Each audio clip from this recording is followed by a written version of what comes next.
उत्तर प्रदेश की राजधानी लखनऊ से एक बेहद ही प्रदूषण मुक्त तस्वीर सामने आई है।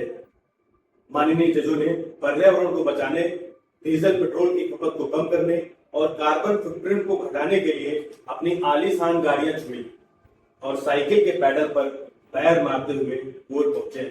वाह, पर्यावरण मंत्री तो खुशी से झूम ही रहे होंगे, लेकिन इस बीच आम जनता के दिल में एक दबी हुई आह और कुछ तीखे सवाल भी निकले।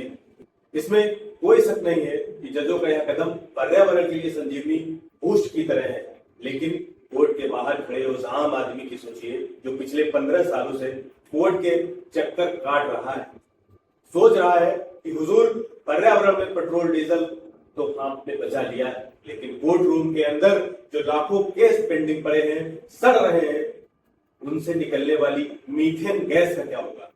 आइए इस पूरी मुहिम को थोड़ा कानूनी चश्मे से समझते हैं, फाइलों का पहाड़ हो और पैडल की रफ्तार से। राष्ट्रीय न्यायिक डाटा ग्रिड एनजेडीसी के नए आंकड़ों के अनुसार देश की सभी अदालतों में कुल 5.5 करोड़ से अधिक केस पेंडिंग है। सुप्रीम कोर्ट की बात करें तो लगभग 93,000 मामले पेंडिंग हैं। उच्च न्यायालयों में बात करें तो लगभग 63 लाख मामले पेंडिंग हैं। जिला न्यायालयों में 4.8 करोड़ लगभग मामले पेंडिंग हैं। इलाहाबाद हाईकोर्ट और लखनऊ खंडपीठ को मिलाकर के वर्तमान में 11 लाख से अधिक मामले लंबित हैं। अकेले लखनऊ बेंच में करीब 2.5 लाख से अधिक मामले लंबित हैं। देश की सबसे बड़ी हाईकोर्ट इलाहाबाद हाईकोर्ट, जहां न्यायाधीशों की स्वीकृत संख्या 160 है। 98 से 100 ही जज कार्यरत है, जबकि भारत युवाओं का देश है, जमकर युवा भरा है, पद भी खाली है, युवा भी खाली है। खैर, उस मुद्दे पर फिर कभी बात करेंगे। अभी टॉपिक पर।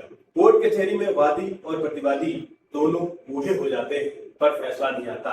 ऐसे में जनता का कहना है कि जज साहब, सड़कों पर तो आपकी साइकिल की रफ्तार बहुत अच्छी थी, काश ही रफ्तार उन फाइलों को निपटाने में भी दिखती। वहां तो न्याय की गाड़ी ऐसे चलती है ना, चेन की साइकिल, पैडल कितना भी मारो पहिया आगे बढ़ता ही नहीं। तारीख पर तारीख, तारीख पर तारीख, वो सनी देओल का डायलॉग तो याद है ना। अब तो लगता है कि अगली तारीख पर जाने के लिए विजय साहब साइकिल से ही निकलेंगे, इसलिए थोड़ा और वक्त लगेगा।